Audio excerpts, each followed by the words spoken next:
I can't think of any more human activity than conducting science experiments.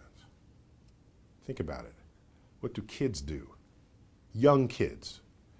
Kids that can barely walk. What are they doing? They're turning over rocks. They're plucking petals off a rose. They're exploring their environment through experimentation.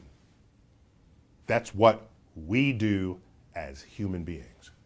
And we do that more thoroughly and better than any other species on Earth that we have yet encountered. It helps to have opposable thumbs, of course, and really huge heads with gray matter doing the processing. We explore our environment more than we are compelled to utter poetry when we're toddlers. We start doing that later. Before that happens, every child is a scientist. And so when I think of science, I think of a truly human activity, something fundamental to our DNA, something that drives curiosity. They go together, the act of being curious and the act of wanting to do the experiment. When you conduct science, it is the natural world that is the ultimate decider on what is true and what is not. So what that means is if I discover a scientific idea, surely someone else would have discovered the same idea had I not done so. Whereas, look at Van Gogh's Starry Night. If he didn't paint Starry Night, nobody's going to paint Starry Night. So in that regard, the arts are more individual to the creative person than a scientific idea is to the one who comes up with it.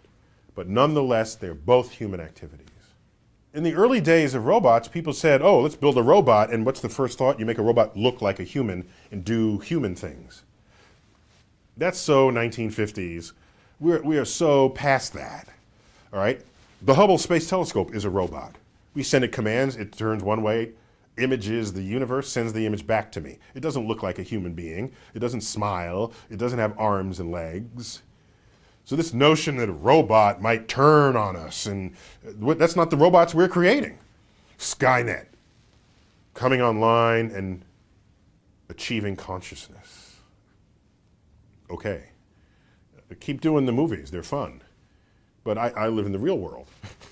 In the real world, that's simply not the robots we're making. And even if we did, they would just be really good computers of things, and they'd give me access to information. Actually, I already have access to information. It's on my smartphone, a few fingertips away from all gathered knowledge of the human species on Earth. It's called the internet. I'm already there. People talk about plugging it into your head. I don't need to mechanically plug it into my head with a new brain USB port. It's right here at my fingertips already. Thank you.